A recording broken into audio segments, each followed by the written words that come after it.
Thanks for being here. So I lead the Jito Foundation. For people that are less familiar with Solana, Jito is really core infrastructure for all economic activity, and that looks like a few different things. So the actual genesis of why Jito was founded was MEV.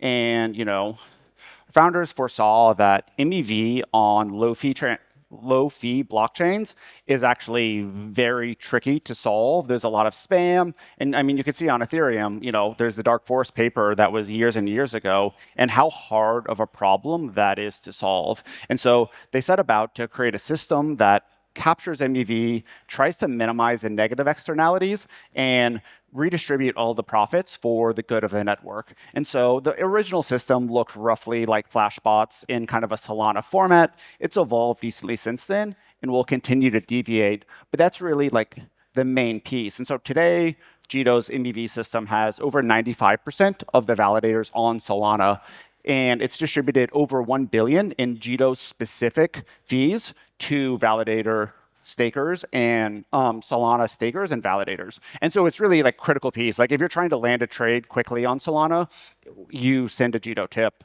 It's probably embedded in your wallet or whatever front end you're using or whatever TG bot, but like it's processing the actual activity on Solana. The next product is Jito Sol. It's a liquid staking token. Sure, you guys all know what liquid staking tokens are. It has like roughly 2.5 billion in TVL, so it's the largest liquid staking token on Solana by a significant margin, and kind of a key tool for people that want to earn yield as well as have liquidity, DeFi utility, all of that. And then lastly is restaking. It's kind of comparable to EigenLayer Symbiotic on Solana. It launched 2 months ago. The difference is like it's much more focused on enabling applications on the L1 as opposed to some of the scaling roadmap that involved in the EVM-based restaking networks. But in the 6 weeks that it's been live, it's distributed over 500,000 in real Sol-denominated yield as opposed to token emissions. And so that's really the focus there, is like powering better apps and sustainable yield. And so anyways, those are the products of Jito, but I'm not really here to talk about Jito today. It's really just like we have unique insight into how Solana has evolved since we've been on the chain over 3 years ago, and want to flag some things that may be interesting to people, especially those that aren't involved in the day-to-day on Solana. So disclaimer, and here, this is like, right, yield on Solana, staking. Every proof of stake blockchain starts with inflation. It's like, well, you need security to actually have the blockchain be usable, and so you need some inflation curve. On Solana, they just copied the Cosmos curve. It started out at 8% a year, and then it decreases by 15% per year. And so it's steadily been going down, and it's worked fine. Like, it wasn't the most important decision they made at the time. There's a lot of debate about like how inflation should evolve. It's probably going to get cut soon, which I can get into in a second. But for the now, it's very sleepy, right? You have Solana, you stake it somehow, you get steady yield. It doesn't really matter what's happening, but it's not a healthy dynamic. Like, we all know that inflation is not a sustainable way to fund anything. And so it did its job, bootstrap the network, and today we're in a very different place on the network. So, I mean, you can see on the chart, the green, which is just inflation, and then the purple, which is like showing a little bit of life towards the end of the chart, but like small relative to all of this, at least historically, certainly tiny.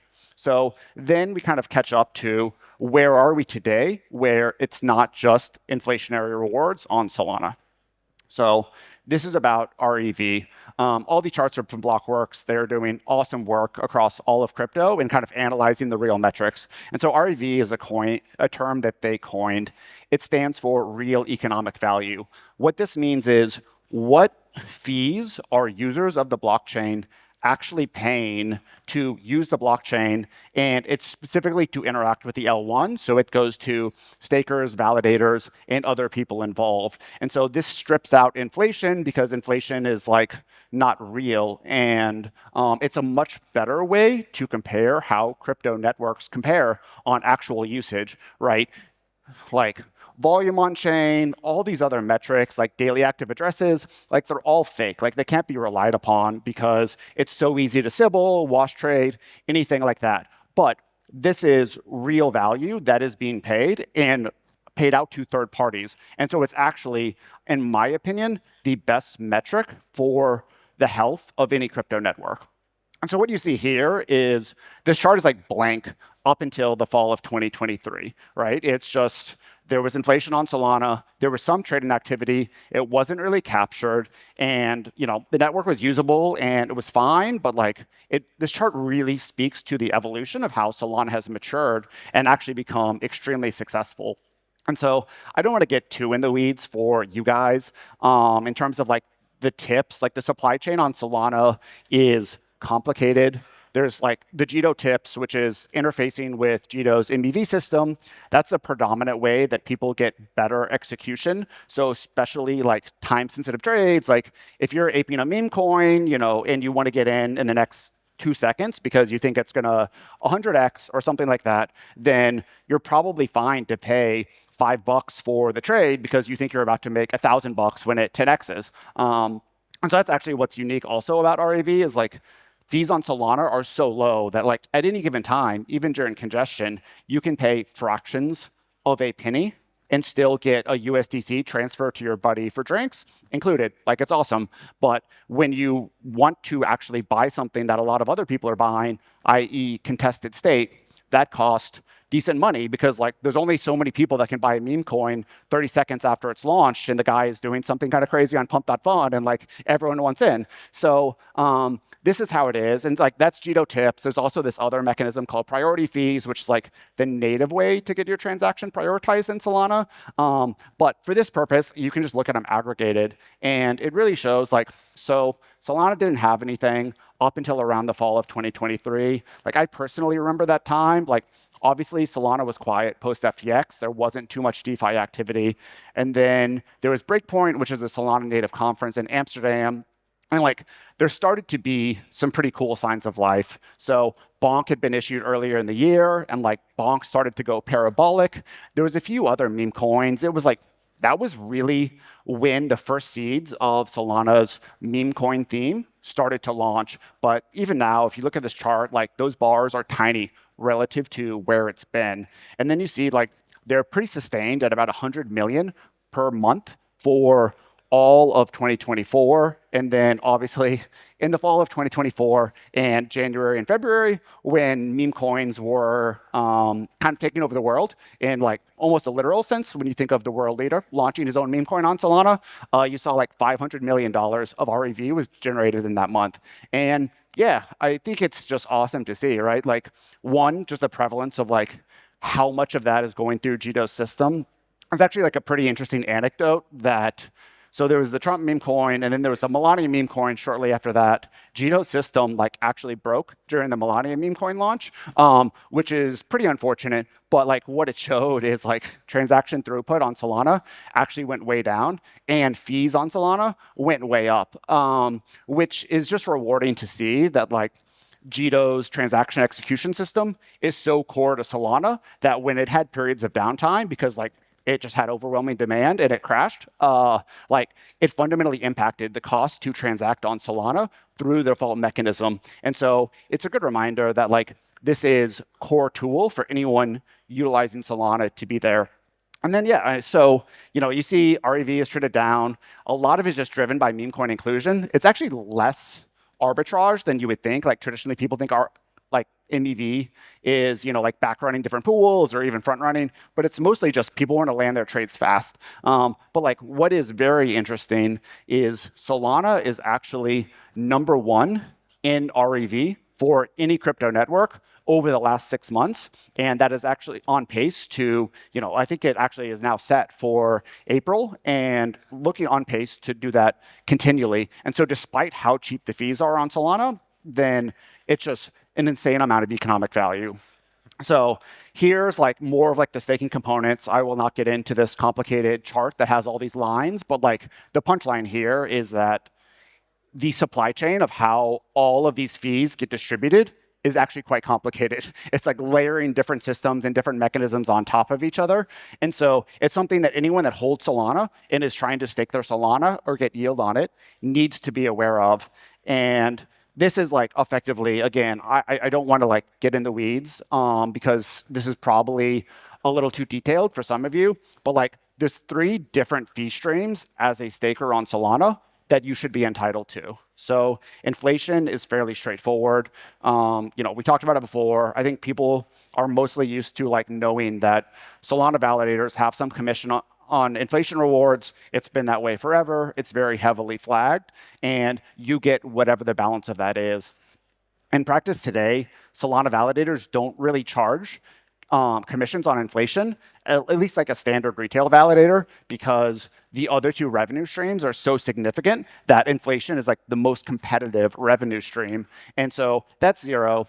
The next one is Jito tips. It's, again, this revenue stream was irrelevant as of like a year ago, 15 months ago, but Jito tips were boosting staking yields by 25% for most of Q1. So this is a very significant factor for anyone that is staking and holding Solana. You need to be aware of what your validator is charging on those Jito tips, because it is a separate and discrete commission. And so if your validator isn't passing through MEV rewards to you, then you're not getting the best yield that you can. And then the third is block rewards. So this is like that other priority fee bucket that I mentioned. And I think it's something that isn't being passed through today, but like Jito actually, with the restaking platform, is going to be passing that through. And so that's a fee that is going to be very emergent, and people that are holding stake Sol should be aware of, because it's going to start being very competitive, or you could stake with Jito Sol, and it's being taken care of for you. So there's like some other macro changes that are like probably worth discussing here on what yields on stake Solana mean. So I referenced this at the beginning. Those of you that follow Twitter closely have probably seen some chatter on this. There was a Solana governance proposal. Like Solana actually has real governance about core economic changes, which is like very fun. Well, mostly fun, but sometimes painful. But in February, there was this huge debate about like changing the inflation curve. It's frankly just too high today. Like Solana is generating so much REV, which funds the network, that you don't need to inflate away all Sol holders to pay for it.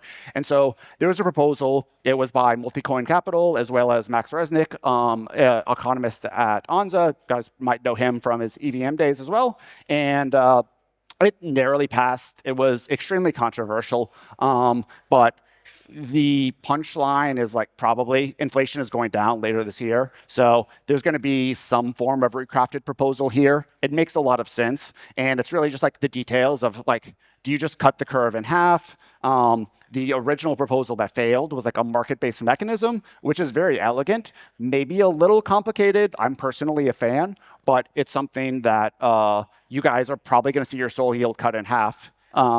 At least on the inflation side, like by the end of this year. And that also impacts like a lot of other things. So, like as ETFs think about what their inflation, like their rewards are, and funding trade, like there's a lot of ripple impacts of how inflationary yields being cut are. The other is just like the bigger thing to be aware of is like yield is going to get a lot more volatile. And so back in the day, you could like, you're getting 7% yield. It doesn't change at all because it's just inflation. But now that you have all of the MEV tips on top of that, plus you're getting priority fees soon, and then you're cutting the yield in half with this governance change of how Solana is being done, then yield was bouncing between 8 and 12% in Q1. And so like it's definitely, it can be a set it and forget it product, but like if your mental model is just it's stagnant and it's not moving around, like that is going to need to be updated. And then there's also this like in protocol block reward sharing. So, and then lastly, like restaking, Jito restaking launched in February. So people with Sol can now use that in restaking and get incremental yield. I think we have over 500,000 in yield that's been distributed on restaking to date, and it's going to continue growing as more AVSs are onboarded. And so I think we'll see more activity and more stake Sol end up in restaking, especially as inflation yields are cut and people chase it. So anyways, that's what I wanted to cover. I mean, really excited that Solana is killing it, frankly, like #1 in crypto on all of these transaction fee networks. And we're going to continue to evolve very fast as we see it, but hope you get involved and can always think about staking with Jito Sol if you don't want to worry about any of this complicated math. So thanks, guys.